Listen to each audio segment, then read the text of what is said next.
Picking a font can be extremely hard, and this is something that I often see new business owners struggle with, and it's one of the hardest decisions to make when it comes to building out your visual brand identity. So in today's video, I'm going to give some tips on how to pick the right style of font for your brand. Hello, if you're new here, welcome. My name is Kenzie. I'm the brand and web designer behind Kenzie Green Design, and if you're not new, as always, welcome back. There are tons of different font styles out there. You have sans serif, serif, script, vintage, retro, scary, and so many more all in between.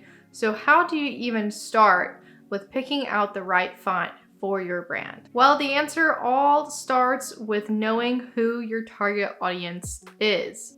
Because whatever font you pick, you want it to not only accurately reflect your services or products and your overall brand, but you also want it to attract your ideal clientele. I'm gonna go ahead and give you guys a real world scenario here, and this is something that I see happen all the time. New business owners going into the education industry or starting a nanny business or a tutoring business, something like that, end up picking out a really playful hand-drawn font that looks like a child wrote it. Now, at the surface level, that may seem like the right thing to do considering they are starting a nanny business or starting a business that has something to do with children.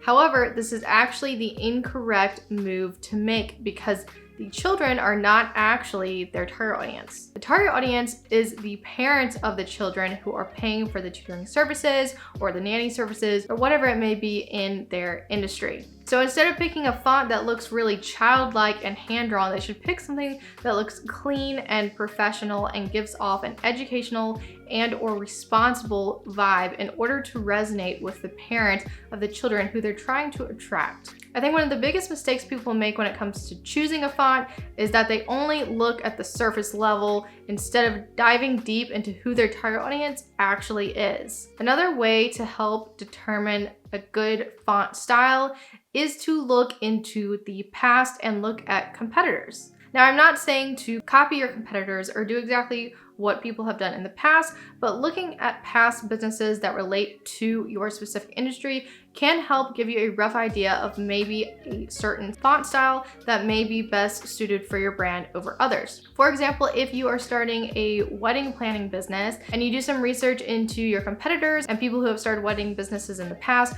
you'll probably notice that a lot of them use serif fonts and lots of calligraphy. That's because these fonts are often seen in the wedding industry. They're also very feminine, and that would definitely be an ideal font style for somebody going into that industry. The same goes for any other industry out there. All you have to do is a little bit of research, and after looking over multiple different brands that are in your industry, you should be able to come up with a rough idea of a certain font style that you see recurring over and over again that may be an ideal fit. My final tip for picking out a brand font is to use online resources like Creative Market and Adobe Fonts. Adobe Fonts have something called font packs, and they're actually labeled with the industry and or category that the fonts are supposed to work for. So for example, they have an entire adventure font pack with fonts that feel very outdoorsy and nature-like. They also have an entire font pack for yoga and meditation and all sorts of other font packs like that. Those font packs can give you a good idea of what type of fonts you should be looking for when it comes to picking out your brand font. You can also browse Creative Market and just look at how the fonts are actually being used in context in the rough images or mock-ups that they have showing next to the fonts.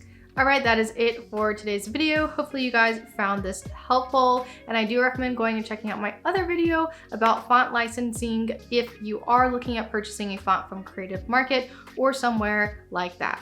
Thank you so much for watching, and I'll see you in the next video.